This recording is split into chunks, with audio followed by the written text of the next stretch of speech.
Un zeste d'info, loisirs.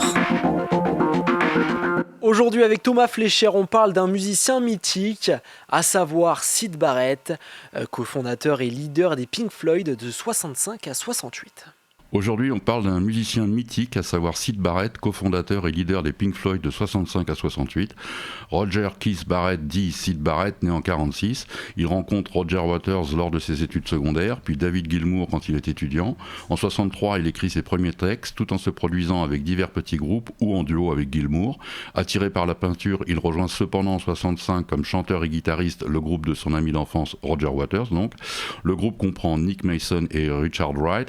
C'est Barrett qui trouvera leur nom en référence à deux musiciens de blues, Pink Anderson et Floyd Council. Ils deviennent The Pink Floyd Sound, puis The Pink Floyd.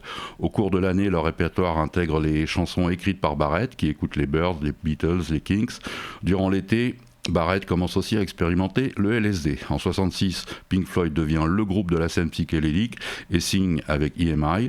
Le premier album de Piper at the Gates of Dawn se classe numéro 6 des ventes. En 67, le comportement de Barrett change à cause de sa consommation de LSD. Sur scène, il lui arrive de passer des concerts à ne jouer qu'un seul accord, voire à ne pas jouer du tout. Gilmour est engagé comme deuxième guitariste. Des 4 chansons écrites par Barrett pour le deuxième album, une seule est retenue. Le renvoi de Barrett est officialisé en avril 68. Après son renvoi, Barrett se lance dans une brève carrière solo, avec 2 albums auxquels contribueront Gilmour et Wright.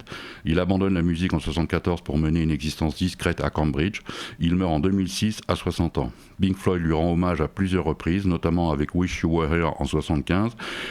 Waters est très affecté par son déclin mental. La folie et l'aliénation seront des thèmes récurrents dans ses paroles, en particulier sur The Dark Side of the Moon et Wish You Were Here encore. Durant son enregistrement, Barrett rendra d'ailleurs une visite impromptue à ses camarades qui ne le reconnaissent même pas.